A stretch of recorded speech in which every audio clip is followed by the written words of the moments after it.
Assalamualaikum warahmatullahi wabarakatuh.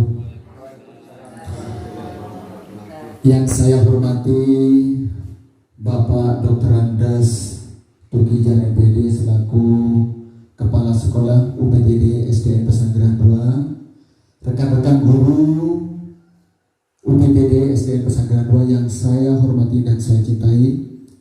Marilah kita bersama-sama memanjatkan puja dan puji syukur kehadirat Allah Subhanahu wa Ta'ala atas berkat serta rahmat yang diberikan kepada kita sehingga kita dapat melaksanakan kegiatan pada hari ini dalam keadaan sehat walafiat. Salawat serta salam tetap tercurahkan kepada junjungan kita Nabi besar Muhammad Sallallahu Alaihi Wasallam yang telah membawa kita kepada ajaran agama Islam yang sebenarnya.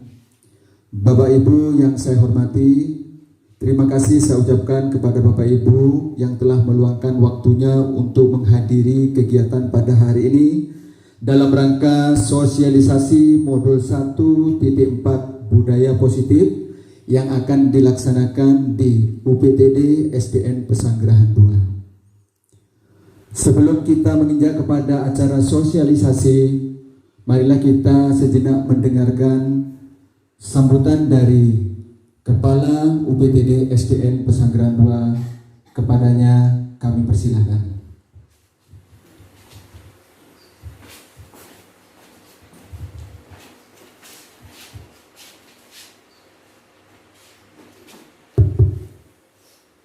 Bismillahirrahmanirrahim. Assalamualaikum warahmatullahi wabarakatuh. Bapak Ibu sekalian, alhamdulillah pertemuan ini terlaksana walaupun sudah diagendakan tapi tertunda. Sekali lagi kami ucapkan terima kasih. Kami mengharapkan bahwa guru penggerak ini akan menjadi motor di UPTD SD Pesanggerahan 2 sebagai penggerak yang nanti kita juga akan mendukung, dan Bapak Ibu juga tolong contoh ini diterapkan kepada siswa kelas masing-masing. Kemudian Bapak Ibu sekalian, program ini adalah program yang baru, jadi kami harapkan kita proaktif. Kalau ada pertemuan semacam ini, kita hendaknya proaktif, jangan sampai ini ilmu baru tidak berkesan di kita. Tapi kita mari, ada salah satu teman kita yang alhamdulillah sudah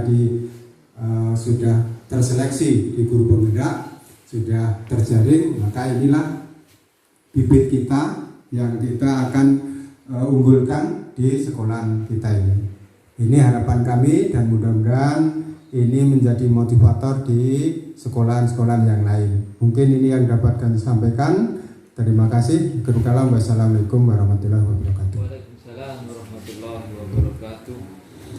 Disampaikan terima kasih kepada Bapak Dr. Andes Tukijan MPD selaku Kepala Sekolah UPTD SDN Pesanggerahan 2 yang telah memberikan sambutannya dan memberikan semangat pada kita agar supaya apa yang saya terima di kegiatan guru penggerak ini terlaksana di sekolah kita. Baiklah Bapak Ibu sekalian,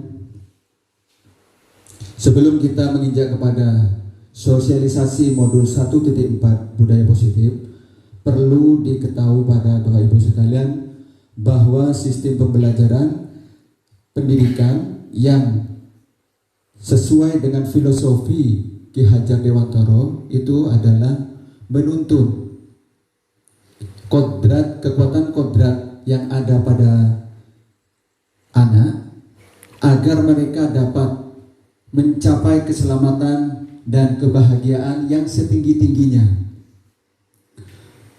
baik sebagai manusia maupun anggota masyarakat. Berbicara dengan adanya kodrat ini Bapak Ibu, menurut dari pemikiran Ki Hajar Dewantara ada dua kodrat. Kodrat alam dan kodrat zaman. Maksud dari kodrat alam ini Bapak Ibu, ya, kodrat yang sesuai dengan lingkungan alam tempat peserta didik berada, baik itu kultur budaya maupun kondisi alam geografisnya. Misalnya begini Bapak Ibu, kita dalam memberikan pembelajaran kepada siswa, seharusnya kita melihat dari kapasitas, kemampuan dari siswa kita. Jangan kelas 1 diberi ilmu pelajaran di kelas 6. Jadi kita memaksa kepada siswa agar supaya siswa mengikuti dari apa yang diperintah oleh gurunya. Jadi Bapak Ibu, misalnya siswanya berada di tempat pinggir pantai, kita tidak memaksa kepada siswa untuk mengenal tentang pembelajaran yang berada di daerah pegunungan. Jadi letak geografisnya tidak sama. Bapak-Ibu sekalian, kontrak zaman ini Bapak Ibu membekali keterampilan kepada siswa sesuai zamannya agar mereka bisa hidup, berkarya dan menyesuaikan diri. Maksudnya perbedaan pembelajaran di tahun 1945 dengan di tahun 2022 ini sangat berbeda sekali Bapak Ibu. Kalau kita di zaman 2022 ini masih menganut ajaran di tahun 1945, mestinya zamannya sudah berbeda. Jadi penggunaan alat-alatnya itu berbeda. Zamannya di tahun 2022 ini kita mengenal tentang IT, anak-anak sudah mengenal gadget. Jadi kita memberdayakan gadget itu sebagai pembelajaran. Kalau dibandingkan dengan tahun 45, saya kira saat itu masih belum ada gadget.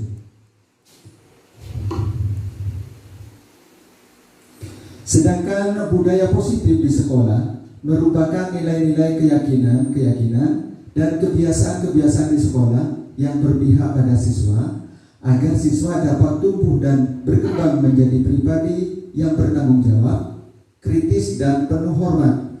Budaya positif menuntun siswa untuk melakukan hal positif sehingga dapat membentuk karakter baik yang kelak akan bermanfaat untuk dirinya.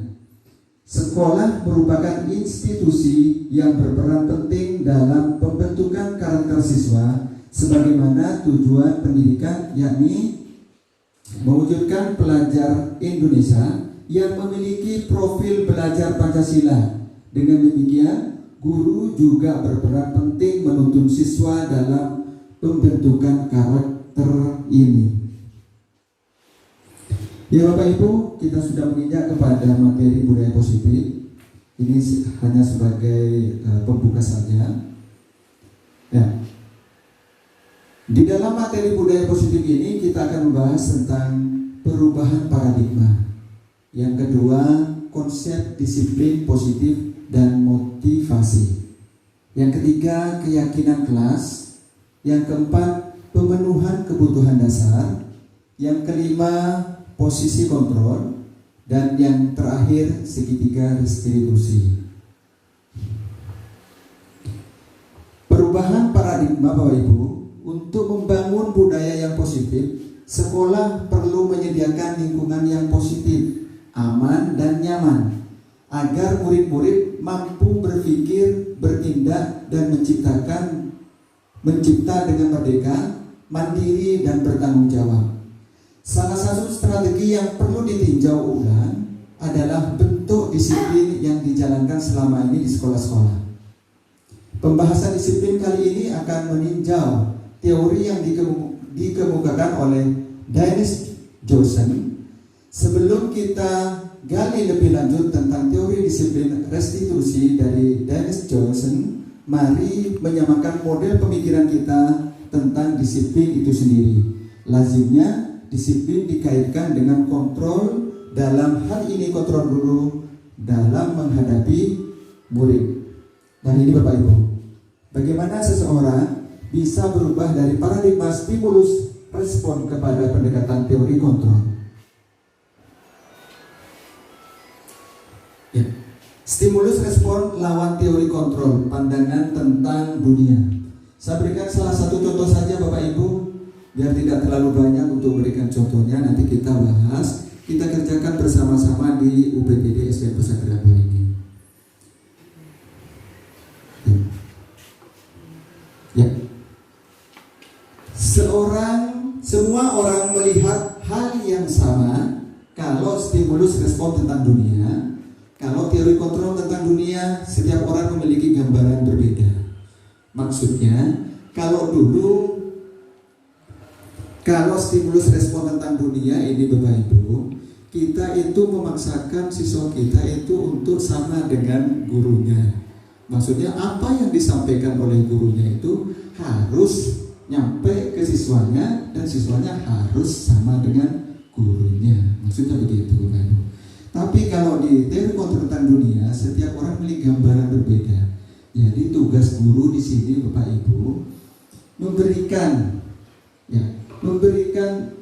waktu kepada siswa untuk menjawab sesuai dengan kemampuannya. Berbicara dengan kemampuannya, kita kembali lagi ke depan tentang kodrat alam tadi Bapak Ibu.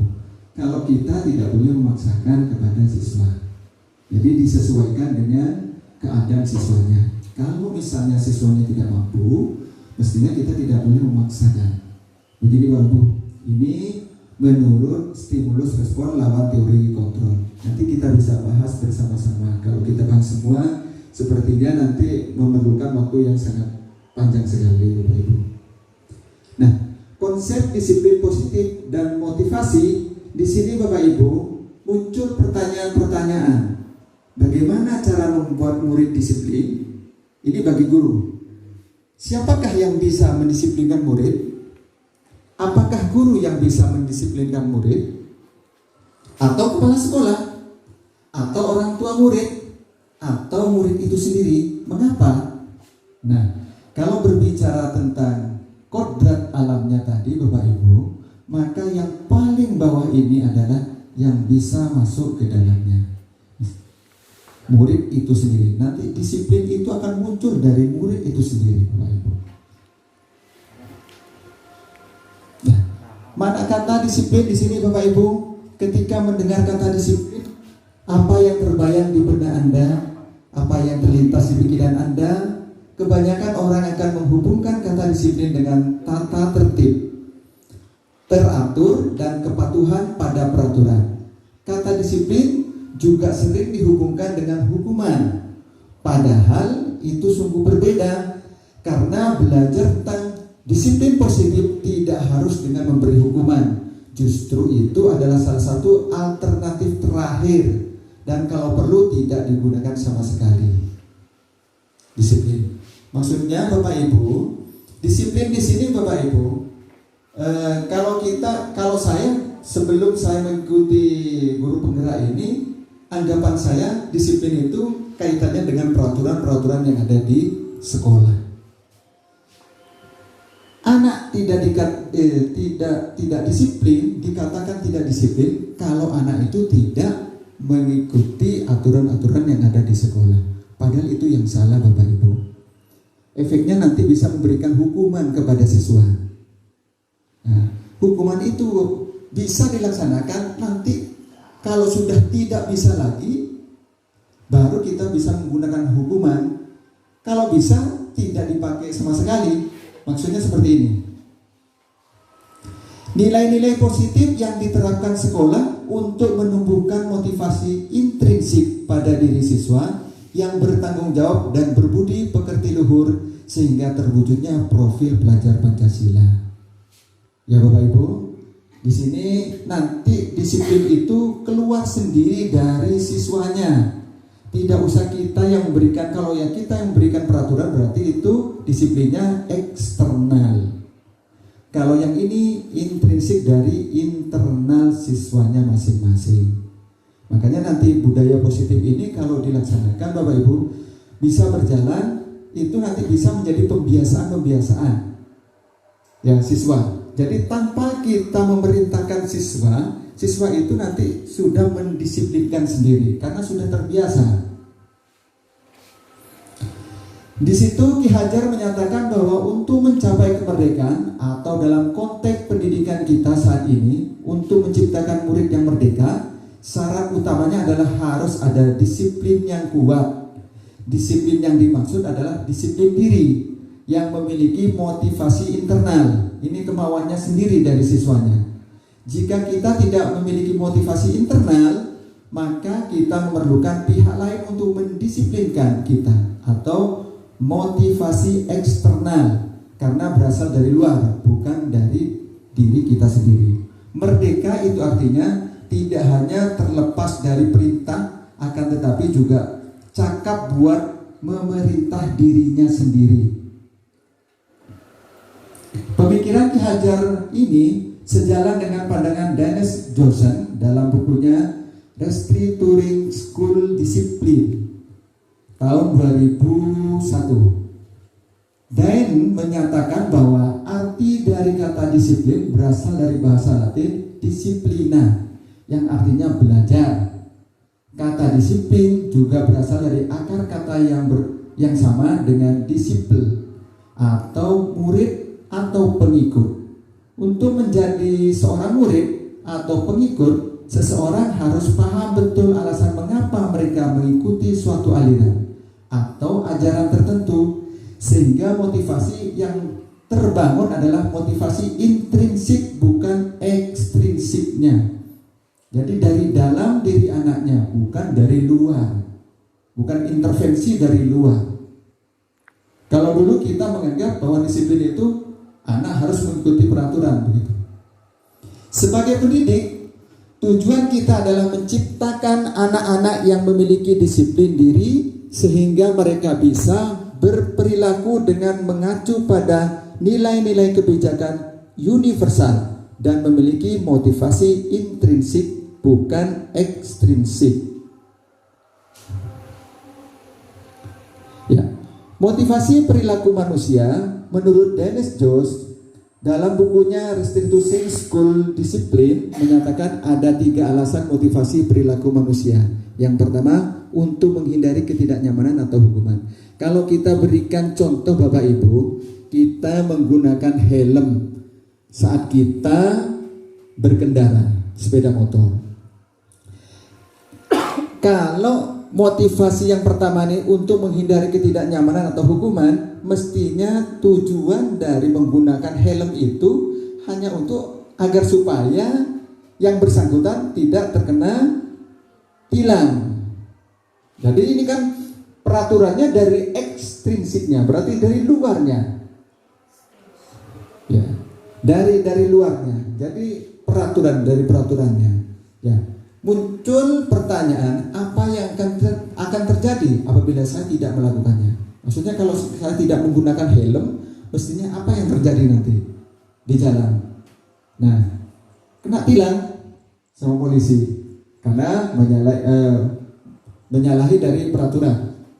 Kemudian yang kedua, untuk mendapatkan imbalan atau penghargaan dari orang lain. Misalnya, kalau saya menggunakan helm itu, ya, kemudian saya pakai helm itu, ada orang lain yang menyapa kita, wah, kamu itu kalau menggunakan helm itu kok kayaknya keren sekali. Jadi punya inisiatif saya menggunakan helm agar supaya nanti saya dapat pujian dari orang lain, ada penghargaan dari orang lain. Jadi timbul pertanyaan, apa yang akan saya dapatkan apabila saya melakukannya? Jadi mengharapkan sesuatu dari orang lain. Yang ketiga, untuk menjadi orang yang mereka inginkan dan menghargai diri sendiri dengan nilai-nilai yang mereka percaya.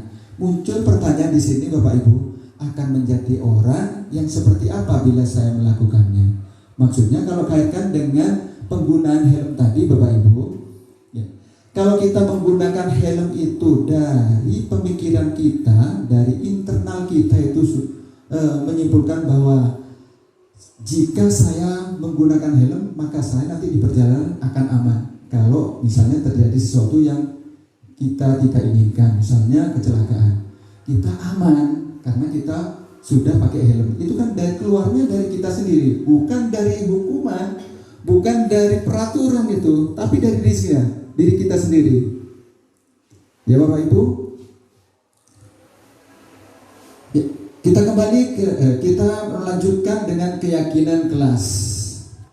Nah, keyakinan kelas sebagai fondasi dan arah tujuan sebuah sekolah atau kelas yang akan menjadi landasan dalam memecahkan konflik atau permasalahan di dalam sebuah sekolah atau kelas.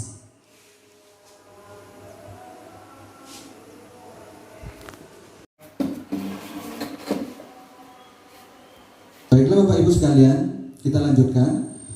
Setiap tindakan atau perilaku yang kita lakukan di dalam kelas dapat menentukan terciptanya sebuah lingkungan positif. Perilaku warga kelas tersebut menjadi sebuah kebiasaan yang akhirnya membentuk sebuah budaya positif. Untuk terbentuknya budaya positif, pertama-tama perlu diciptakan dan disepakati keyakinan-keyakinan atau prinsip-prinsip dasar bersama di antara para warga kelas. Hal ini membahas tentang nilai-nilai kebijakan dan visi sebuah sekolah yang perlu ada untuk menentukan arah tujuan dari sebuah institusi atau sekolah. Penyatuan pemikiran untuk mendapatkan nilai-nilai kebijakan serta visi sekolah tersebut kemudian diturunkan di kelas-kelas menjadi keyakinan kelas yang disepakati bersama. Suatu keyakinan akan lebih memotivasi seseorang dari dalam ataupun memotivasi secara intrinsik. Nah, untuk membuat keyakinan kelas di sini, Bapak Ibu perlu diperhatikan ini tahapan-tahapan membuat pembentukan keyakinan kelas. Yang pertama, keyakinan kelas bersifat lebih abstrak daripada peraturan yang lebih rinci dan konkret. Keyakinan kelas merupakan pernyataan-pernyataan universal. Pernyataan keyakinan kelas senantiasa dibuat dalam bentuk positif.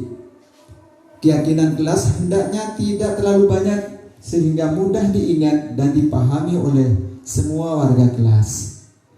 Keyakinan kelas sebaiknya sesuatu yang dapat diterapkan di lingkungan tersebut. Semua warga kelas hendaknya ikut berkontribusi dalam pembuatan keyakinan kelas lewat kegiatan curah pendapat. Bersedia meninjau kembali keyakinan kelas dari waktu ke waktu. Perbedaan antara keyakinan kelas dengan peraturan, Bapak Ibu. Kalau peraturan masih ada kalimat-kalimat negatifnya. Peraturan kelas. Nah, kalau di keyakinan kelas tidak ada. Kita menggunakan bahasa-bahasa positif. Misalnya, kalau di peraturan jangan membuang sampah sembarangan, itu di peraturan. Dari jangan itu kan bahasanya bahasa negatif. Nah, ini kalau di keyakinan, buanglah sampah pada tempatnya. Gini perbedaannya antara peraturan dengan keyakinan.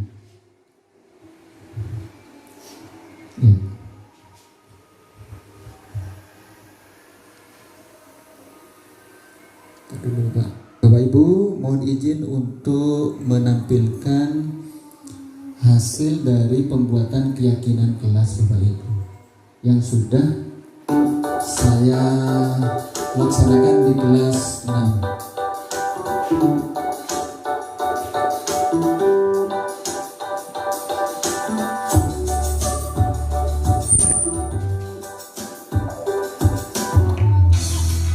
Ya Bapak Ibu, sebenarnya Bapak Ibu kita sudah melaksanakan budaya positif di sekolah kita. Tapi secara tidak langsung kita tidak tahu Bapak Ibu.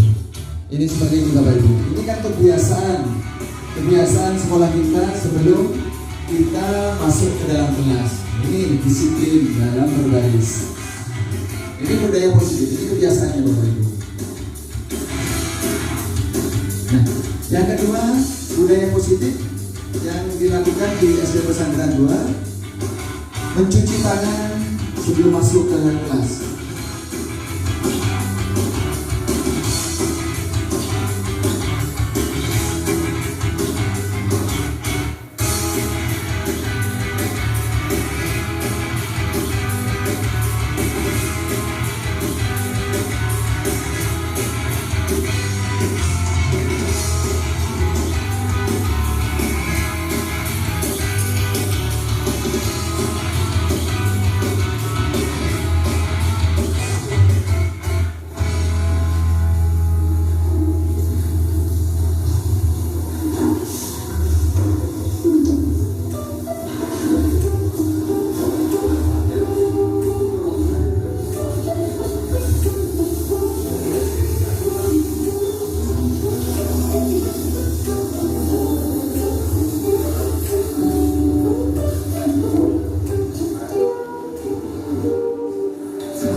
ini membiasakan agar supaya saat kita masuk ke kelas harus diutamakan mengucapkan salam.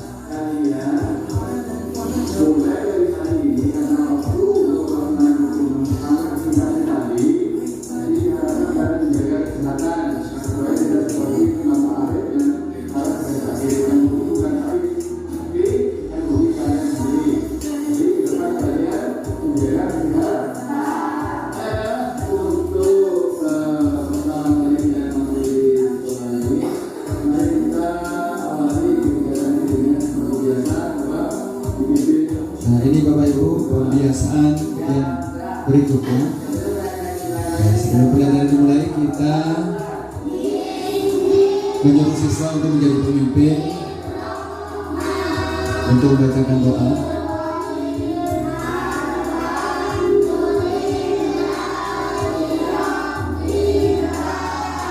Sikap ini juga termasuk di dalam profil pelajar Pancasila, bahwa siswa takwa kepada Tuhan Yang Maha Esa. Ini masuk dalam profil Pancasila, profil pelajar Pancasila.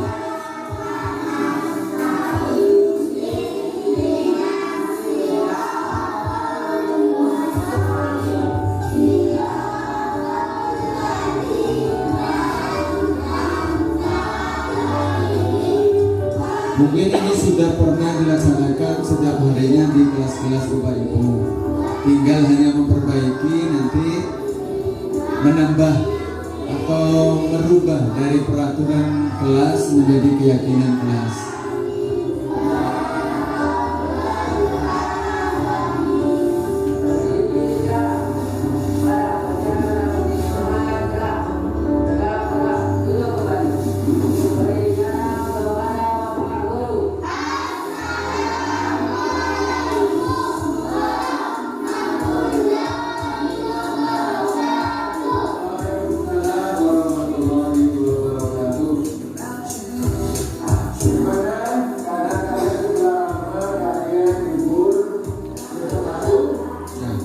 Kita jelaskan Bapak Ibu kepada murid-murid kita bahwa untuk membuat suatu keyakinan di kelas itu dijelaskan dulu.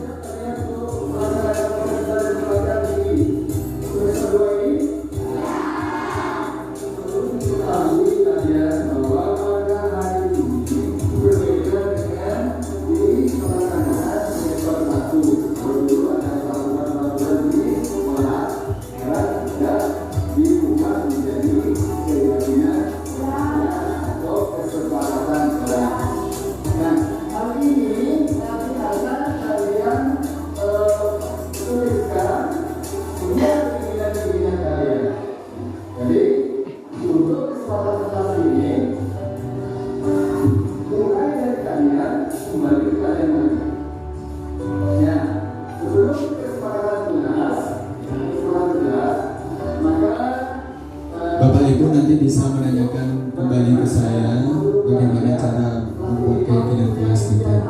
Saya minta Bapak Ibu ke depan SDN UPTD SDN Pesantren 2 ini akan menggunakan keyakinan kelas daripada peraturan sekolah.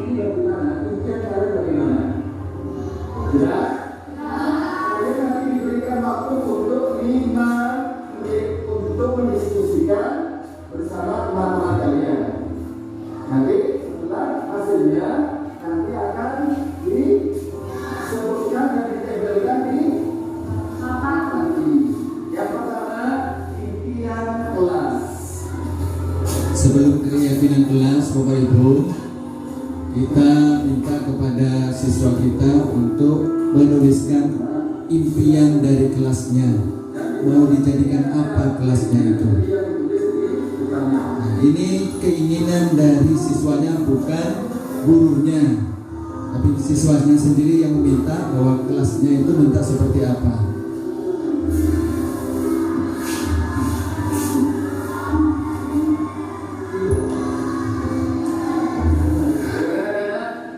Siapa yang mau menjawab? Ya. Kelas geografi. itu Bapak Ibu berilah penguatan pada siswa, ya, memberi penguatan pada siswa agar siswa itu termotivasi untuk menjawabnya. Jadi dengan tepuk tangan ini adalah penguatan pada siswa.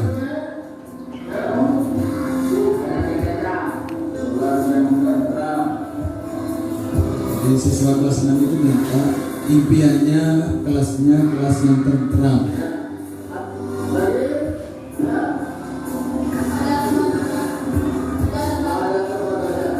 Ada tempat baca,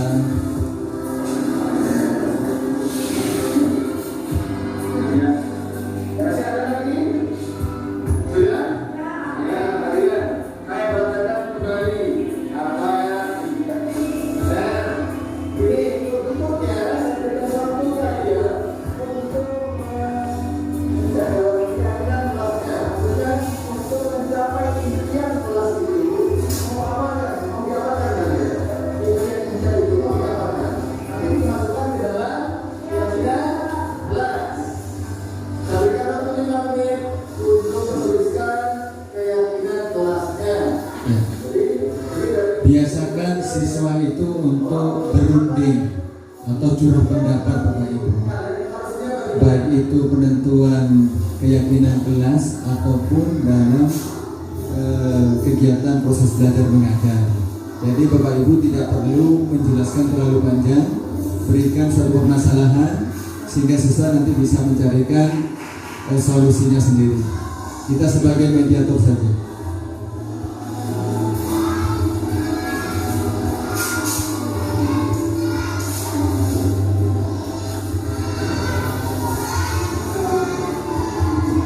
Tadi ada tempat baca.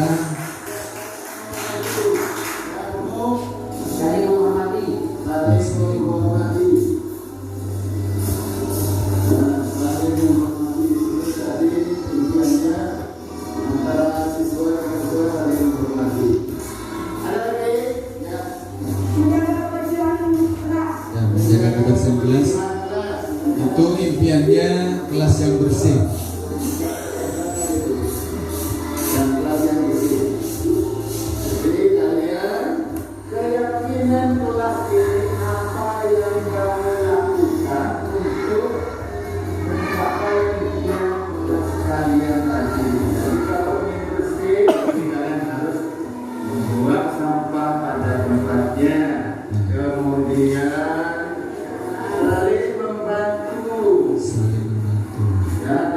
Jadi gunakan bahasa-bahasa positif, tidak menggunakan bahasa-bahasa negatif.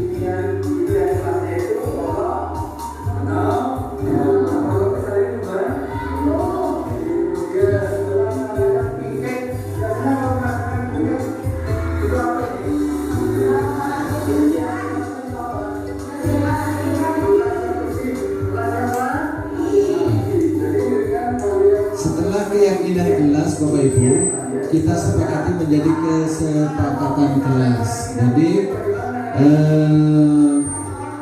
kesimpulan dari keyakinan kelas yang ada itu dijadikan kesepakatan kelas. Ini Bapak Ibu.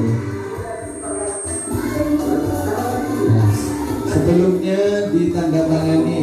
Jadi ada pertanggungjawaban dari siswa yang telah memberikan jawaban keyakinan kelas dan impian kelas. Jadi kalau misalnya siswa itu melanggar, tidak sesuai dengan keyakinan kelas, di situ sudah ada pertanggungjawabannya, sudah menandatanganinya, sanggup untuk melaksanakan keyakinan kelas itu. Kemudian keyakinan kelas dan impian kelas ini Bapak Ibu dipajang. Dipajang agar supaya siswa dapat melihat, setiap hari dapat melihat.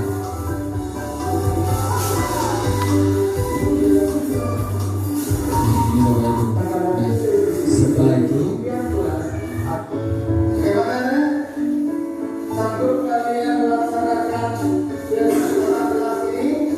Lalu saya minta kalian keluarkan dari ketua kelas untuk menandatangani. nah, setelah itu kesepakatan kelasnya itu biar perwakilan dari siswanya itu ketua kelasnya yang menandatangani. bisa melihat di kelas 6,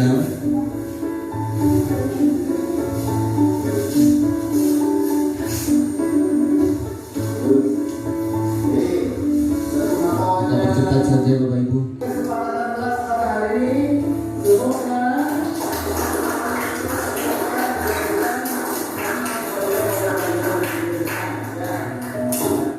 Ya. Terima kasih Bapak Ibu.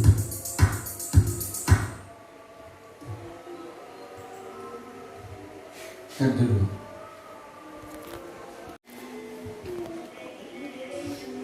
Baiklah Bapak Ibu, sebelum kita menginjak materi yang berikutnya, mungkin dari Bapak Ibu ada yang mau ditanyakan? Dari keyakinan kelas? Ada? Oh, mari Bu.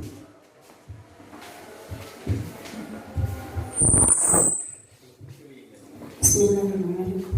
Assalamualaikum warahmatullahi wabarakatuh. Saya menanyakan tentang beberapa part di video tadi. Anak-anak tadi kan sudah menuliskan beberapa keyakinannya sendiri, kemudian dikumpulkan, dijadikan satu. Bukankah itu sudah menjadi sebuah peraturan, Bapak? Nah, untuk penjelasannya saya mohon dari Bapak. Terima kasih. Terima kasih. Terima kasih, saya sampaikan kepada Ibu Vika yang menanyakan ke saya tentang slide tadi ya Bu ya, video tadi tentang penulisan keyakinan kelas itu kan asalnya dari siswa, kemudian dijadikan satu. Nah kalau sudah dijadikan satu kan itu bisa dikatakan menjadi suatu peraturan. Nah bedanya Bapak Bu Vika, bedanya kalau di peraturan itu yang kita pakai hari ini sampai saat ini, dari dulu sampai saat ini kan peraturannya itu bukan dari anaknya sendiri, dari eksternalnya, berarti dari sekolah dia membuat peraturan itu, anak harus mengikuti peraturan itu, kan gitu. Jadi bukan dari anaknya. Kalau yang sekarang keyakinan kelas ini memang munculnya dari dirinya siswa itu sendiri. Dari awal tadi sudah diperlihatkan bahwa untuk membuat keyakinan kelas itu, anak itu diminta impian kelasnya. Anak itu minta apa saja silakan. Oh kelasnya kelas bersih Pak. Kelasnya saya minta kelas bersih Pak. Kelas aman, kelas nyaman. Nah untuk mencapai impian itu, impian kelas bersih itu apa yang harus dilakukan oleh yang bersangkutan, maksudnya siswanya. Untuk bersihnya kelas itu apa yang dilakukan. Jadi ini merupakan nanti menjadi keyakinan dari dirinya anak itu sendiri. Muncul pemikiran dari anaknya, oh ya kalau ingin bersih berarti saya membuang sampah pada tempatnya. Itu kan sudah masuk ke dalam impian kelas yang bersih Bu. Jadi memang dikumpulkan, ini kan hasil dari keyakinan siswa itu dikumpulkan menjadi satu peraturan bagi siswanya. Ya, ini kumpulan dari keyakinan anaknya itu sendiri. Jadi dari anaknya itu sendiri untuk anaknya sendiri. Maksudnya dari, oleh, dan untuk anaknya sendiri. Jadi bukan saya yang memberikan aturan. Kalau saya memberi aturan berarti peraturan itu. Ini Bapak Ibu ya. Jadi anak itu kalau misalnya masuk ke kelas, kalau kita menempatkan kesepakatan kelas itu di depan, mestinya anak itu sudah melihat, oh iya, dulu saya membuat keyakinan seperti ini, saya tidak boleh seperti itu. Jadi beda peraturan dengan keyakinan kelas. Kalau peraturan itu bisa menggunakan bahasa negatif, kalau keyakinan menggunakan bahasa positif. Begitu Bu? Jelas Bu? Ya, terima kasih kepada Bu Vika. Kemudian kita menginjak ke materi berikutnya, yaitu pemenuhan kebutuhan dasar. Banyak sekali Bapak Ibu di kelas-kelas kita itu namanya anak siswa itu kan heterogen. Jadi punya karakteristik berbeda Bapak Ibu. Ya, untuk menghadapi ini Bapak Ibu, materi ini nanti bisa memenuhi Bapak Ibu ya. pemenuhan kebutuhan dasar. Di sini memahami bahwa setiap tindakan murid dilakukan untuk memenuhi kebutuhan dasar mereka. Anak itu melakukan seperti ini mestinya ada tujuannya. Maksudnya begitu Bapak. Memahami bahwa kebutuhan dasar setiap murid akan berbeda-beda, dan agar menjadi individu yang selamat dan bahagia, kebutuhan dasar harus terpenuhi secara positif. Jadi tidak memberikan hukuman pada siswa. Memahami bahwa kebutuhan dasar dapat dipenuhi dengan cara positif, ataupun negatif itu nanti kalau sudah terakhir kali. Memahami peran guru adalah memberdayakan anak agar dapat memenuhi kebutuhannya secara positif. Kita tampilkan kasusnya nah ini 5 kebutuhan dasar manusia. Yang pertama kesenangan, yang kedua cinta dan kasih sayang, yang ketiga penguasaan, yang keempat kebebasan, yang kelima kebutuhan bertahan hidup. Ya, untuk menjelaskan ini Bapak Ibu, ya, ketika seorang murid melakukan sesuatu perbuatan yang bertentangan dengan nilai-nilai kebijakan atau melanggar peraturan, hal itu sebenarnya dikarenakan mereka gagal memenuhi kebutuhan dasar mereka. Untuk lebih jelasnya mari kita lihat satu persatu kelima kebutuhan dasar ini. Ya, ini kasus Bapak Ibu.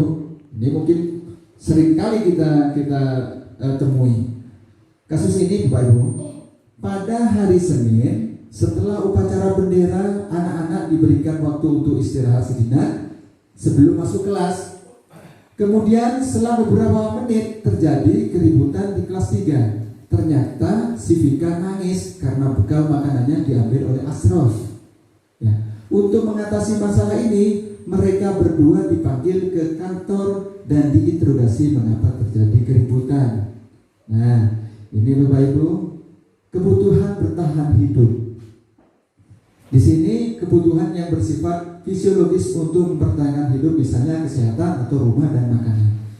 Jika Asrof itu ditanyakan, mengapa kamu membuat si Vika itu menangis? Kalau jawabannya Asrof itu ketika ditanya oleh Pak Maulana adalah karena ia lapar dan orang tuanya tidak membawakan bekal makanan siang. Nah, ini kan kebutuhan bertahan hidup Bapak Ibu, karena Asrof itu perlu makanan pada saat di sekolah. Yang kedua, cinta dan kasih sayang, kebutuhan untuk diterima atau love and belonging. Ya. Kebutuhan psikologis, kebutuhan untuk mencintai dan meliputi kebutuhan akan hubungan dan koneksi sosial, kebutuhan untuk memberi dan menerima kasih sayang, dan kebutuhan untuk merasa menjadi bagian dari suatu kelompok. Nah, Bapak Ibu, kalau ditanya Asrof itu, kalau ditanya mengapa kamu membuat si Vika itu menangis, kalau Asrofnya menjawab bahwa alasannya mengambil bekal temannya karena dia merasa senang temannya menjadi perhatian dia. Ya, menjadi perhatian, jadi senang, ya perlu kasih sayang. Setelah membuat si Vika itu menangis, mestinya kan ada perhatian dari guru. Nah, sepertinya ditanyakan kenapa begini dan kenapa begitu. Jadi perlu cinta dan kasih sayang di sini kebutuhannya. Jadi kita Bapak Ibu selaku pendidik itu bagaimana pintar-pintarnya kita, bagaimana agar supaya siswa itu tidak gagal Bapak Ibu, seperti tadi tidak gagal. Jadi kita harus memenuhi kebutuhan siswanya. Kemudian ini Bapak Ibu penguasaan, kebutuhan pengakuan atas kemampuan dan power, kekuatan. Kebutuhan ini berhubungan dengan kekuatan untuk mencapai sesuatu, menjadi kompeten, menjadi terampil, diakui atas prestasi dan keterampilan kita, didengarkan dan memiliki rasa harga diri. Nah, jika Asrof ditanya itu, jawabannya dia merasa hebat karena temannya jadi takut dengan dia dan menuruti keinginannya. Maksudnya begini, setelah dia bekalnya Vika diambil, Vikanya menangis. Mestinya dengan tangisan itu kan Vikanya takut dengan Asrofnya. Nah, dengan powernya, ya Asrofnya tuh bagaimana ya? Maksudnya ingin berkuasa di kelasnya. Ini Bu Bapak Ibu, ini kebutuhan yang ketiga. Ini yang keempat, kebebasan, kebutuhan akan pilihan atau freedom. Kebutuhan akan kemandirian, otonomi, memiliki pilihan dan mampu mengendalikan arah hidup seseorang. Jika Ashraf menjawab dalam kasus di atas adalah bahwa dia merasa bosan dengan bekal makanan yang dibawakan ibunya dari rumah, karena ibunya selalu membawakan bekal yang sama. Oleh karena itu dia ingin mencoba makanan teman-temannya yang beraneka ragam. Ya, perlu kebebasan. Maksudnya dengan bekal yang itu saja dari orang tuanya, si Ashraf ingin merasakan makanan yang lain. Jadi berusaha untuk mengambil makanan dari si Vika tadi. Ya. Kemudian kebutuhan yang terakhir adalah kesenangan. Kebutuhan untuk merasa senang, fun. Kebutuhan untuk mencari kesenangan bermain dan tertawa. Ashraf jika menjawab bahwa ia melakukannya karena iseng saja dan ia menikmati ekspresi wajah teman-temannya yang kesal karena diambil makanannya, dan menurut dia ekspresi temannya itu lucu. Maksudnya begini, si Ashraf mengambil tidak untuk dimakan, hanya untuk kesenangan dirinya. Kalau melihat temannya itu sedih, kalau nangis biasanya kan wajahnya mengkerut. Nah itu membuat Ashraf senang. Begitu. Ya. Oke Bapak Ibu, kita sampai pada materi berikutnya, yaitu 5 posisi kontrol. Ini berkaitan kepada Bapak Ibu selaku pendidik. Nah ini Bapak Ibu, selaku pendidik kita itu harus mengenal tentang 5 posisi kontrol ini Bapak Ibu. Yang pertama, penghukum. Ya, seorang penghukum bisa menggunakan hubungan fisik maupun verbal. Orang-orang yang menjalankan posisi penghukum senantiasa mengatakan bahwa sekolah memerlukan sistem atau alat yang dapat lebih menekan murid-murid lebih dalam lagi. Guru-guru yang menerapkan posisi penghukum akan berkata seperti ini biasanya: patuhi aturan saya, atau awas ya, kamu selalu saja salah, selalu pasti selalu yang terakhir selesai. Maksudnya begini, kalau Anda menemukan siswa yang memang agak lambat untuk menerima pembelajaran atau mengerjakan tugas, kalau guru itu berkata seperti yang ketiga ini, selalu pasti selalu yang terakhir selesai itu kamu, berarti menghukum pada anaknya. Atau patuhi aturan saya, kalau tidak awas ya kamu ya. Itu berarti kontrol yang penghukum. Ini pada era sebelum saya menerima materi dari kegiatan guru penggerak. Ini Bapak Ibu, ini sebagai perbandingan saja. Kemudian membuat orang merasa bersalah. Ya, posisi kontrol yang kedua. Pada posisi ini biasanya guru akan bersuara lebih lembut, membuat orang merasa bersalah, akan menggunakan keheningan yang membuat orang lain merasa tidak nyaman, bersalah atau rendah diri. Kata-kata yang keluar dengan lembut akan seperti ini contohnya: ibu sangat kecewa sekali dengan kamu. Ini tidak hukuman, tapi dengan kalimat ini mestinya anak, aduh iya, saya bersalah.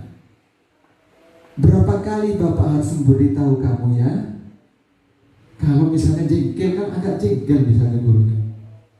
Gimana coba kalau orang tua kamu tahu kamu berbuat begini? Jadi anak itu kalau ada kalimat seperti ini, aduh saya bagaimana nanti dengan orang tua saya merasa bersalah. Nah, di posisi ini murid akan memiliki penilaian diri yang buruk, bahwa dirinya itu buruk tentang diri mereka. Murid merasa tidak berharga dan telah mengecewakan orang-orang yang disayangi. Bagaimana dengan orang tua saya kalau misalnya orang tua saya itu tahu nanti bahwa saya perilakunya di kelas seperti ini. Jadi membuat anak itu bersalah. Kemudian posisi yang ketiga adalah teman sebagai teman. Posisi kontrol sebagai teman. Guru pada posisi ini tidak akan menyakiti murid, namun akan tetap berupaya mengontrol murid melalui persuasi. Posisi teman pada guru bisa negatif ataupun positif.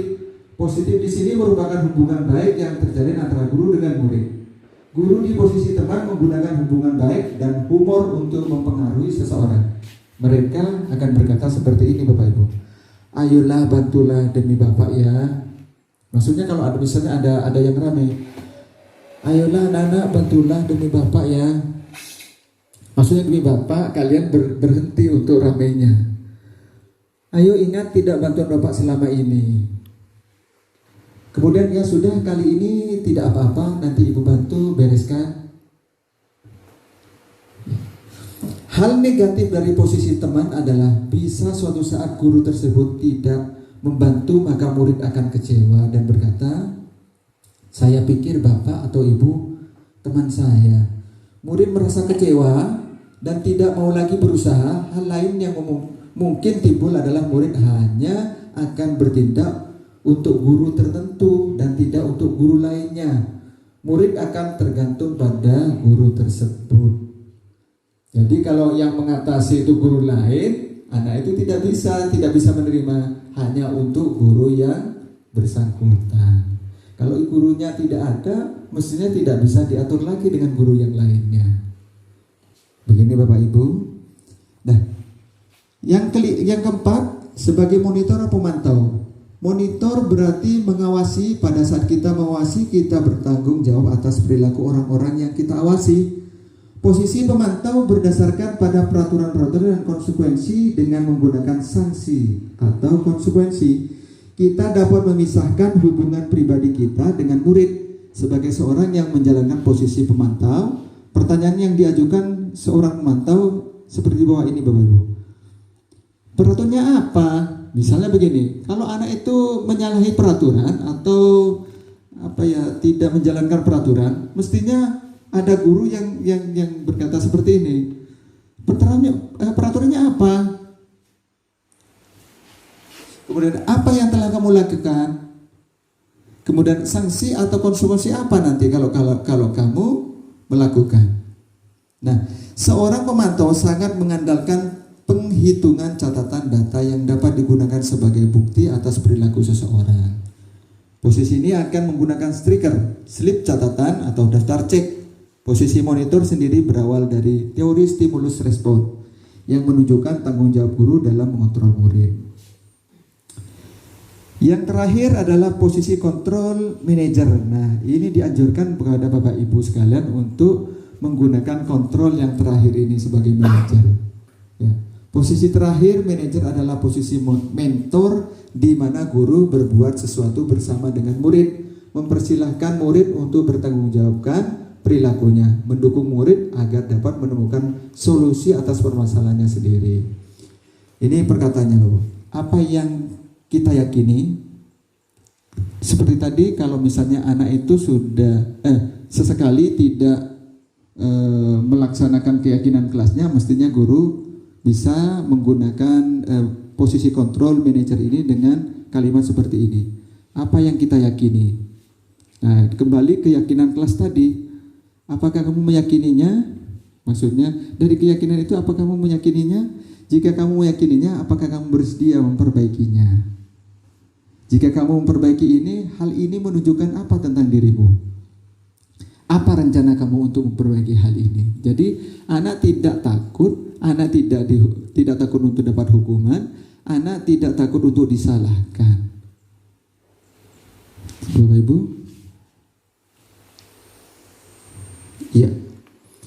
Kemudian ini yang materi yang terakhir tentang segitiga restitusi. Ini kelanjutan dari 5 kontrol tadi Bapak Ibu. Cara menanamkan disiplin positif pada murid sebagai bagian dari budaya positif di sekolah dengan menerapkan restitusi dalam bimbingan murid berdisiplin positif agar menjadi murid yang merdeka. Mohon izin Bapak Ibu untuk menayangkan. Oh iya Bapak Ibu. Oh ini Pak.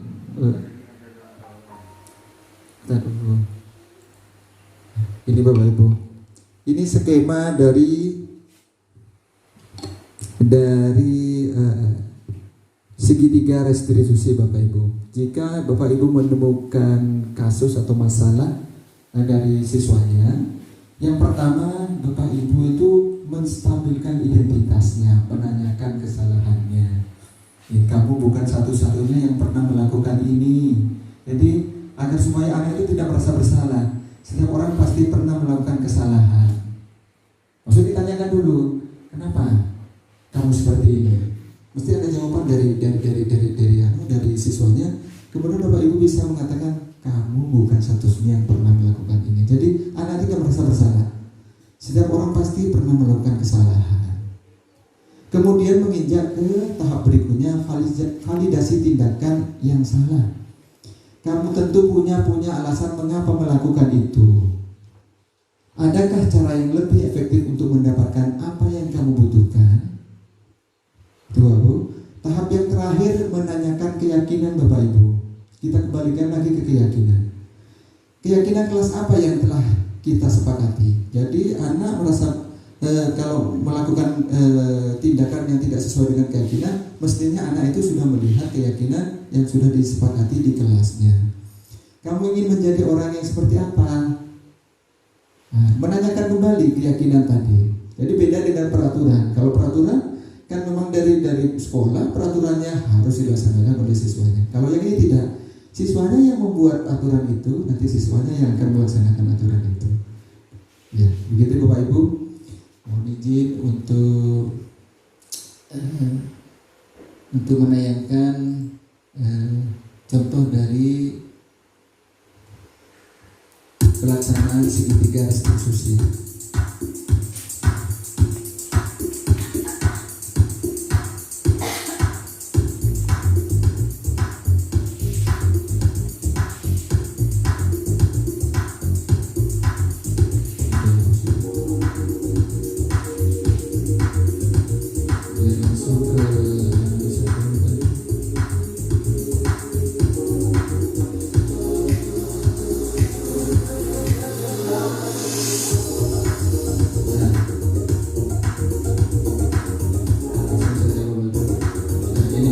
Institusinya Bapak Ibu. Kita langsung ke mana saja. Ini Bapak Ibu, pelaksanaan restitusi.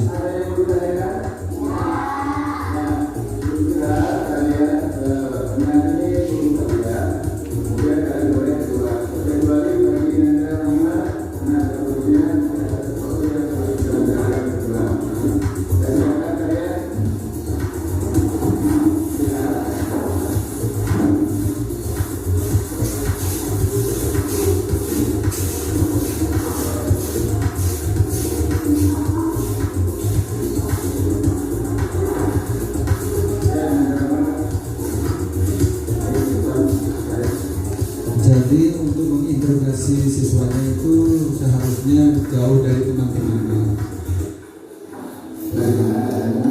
Ini proses menstabilkan identitas Bapak Ibu.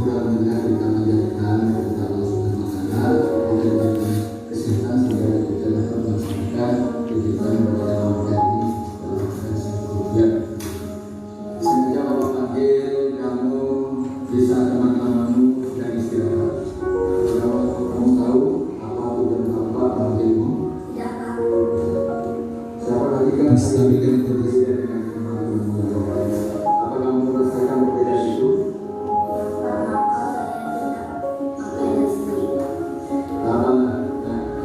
Manusia pasti pernah melakukan kelalaian. Kalau Bapak perhatikan, bukan kamu saja yang pernah melakukan kelalaian, banyak dari teman-temanmu yang itu. Bahkan Bapak sendiri. Tapi bahwa manusia itu tidak terlepas dari sifat luka yang dapat mengakibatkan kelalaian pada diri. Mestinya dengan kelalaian ini kamu punya alasan sendiri. Kalau 5 tahun hal ini Tahap validasi tindakan yang salah. Saya lupa membawa dasi. Hal ini disebabkan saya orangnya kesiangan. oh, kamu kesiangan. Kenapa selalu kesiangan? Karena pada malam harinya saya keasikan wanita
kamu untuk belajar di sekolah. Jadi kamu jangan berpikir hati karena sekarang kamu mau lalai dengan hal kamu tidak membawa dasi.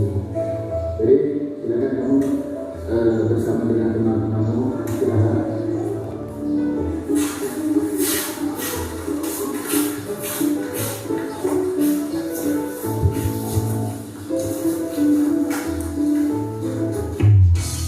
Ya. Oke, sekian dan terima kasih Bapak.